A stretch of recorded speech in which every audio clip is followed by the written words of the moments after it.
Pleased to have Heather Stewart here. Heather is a senior lecturer in the Griffith Business School.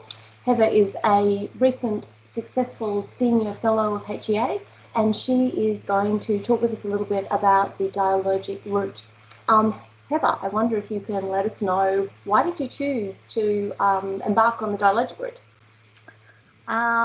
That's interesting, Paula. I think when I went through the decision process, I'd actually done the fellowship first. So I'm not too sure if too many people have done that and then continued on. But I reflected on that experience, and there's a lot of writing to do. And I sort of thought that there's not many times that you actually get to talk to about your teaching, and especially with the experts from HEA who you were having that dialogic conversation with. So I was sort of looking forward to that interaction, and also, being able to clarify and respond and having a didactic sort of approach to it. And so what was the experience actually like? Well, in reflection, I actually remember walking out of there and thinking, oh, that was really fun.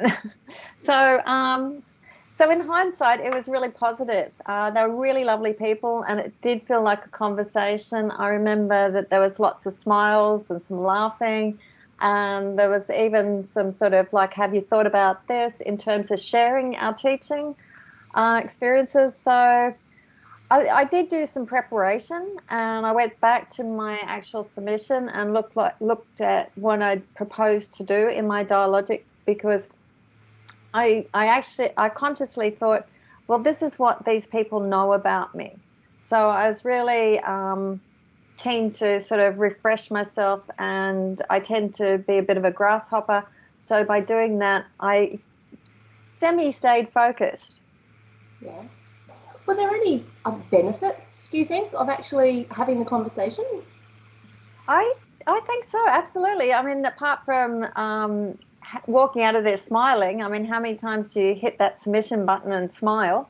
So definitely. So it was really an opportunity to have what I felt like was a discussion versus writing all the time. And I felt like it was really adding to how I could articulate my learning and teaching. And I sort of think, we expect our students to have this toolbox of ways that they can demonstrate their knowledge, but it's not very often that we get to do it. So doing the dialogic, I felt, was really an opportunity to do that, and it was something different. And a big smile on my face, and I didn't have to write it. So yeah, definitely, they're probably some of the benefits that I think are probably the key points. I certainly hear that benefit from lots of people. How about a quick tip for anyone who's contemplating the Dialogic Route for themselves? Tips now. Okay, let's have a think about that.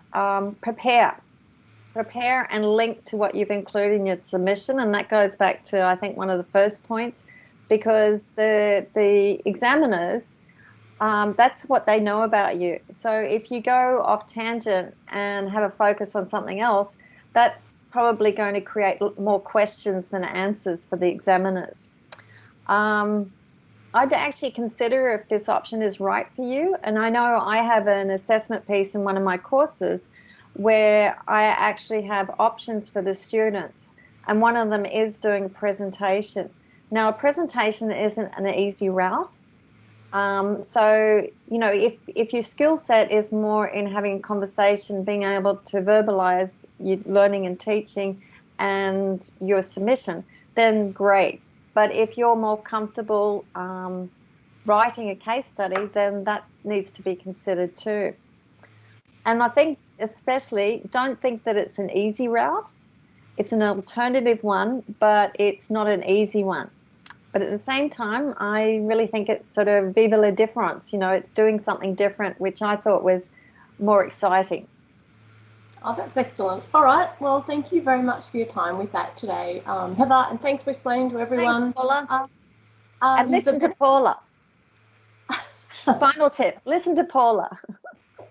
I like that tip too. Thanks, Heather. Thanks, Paula.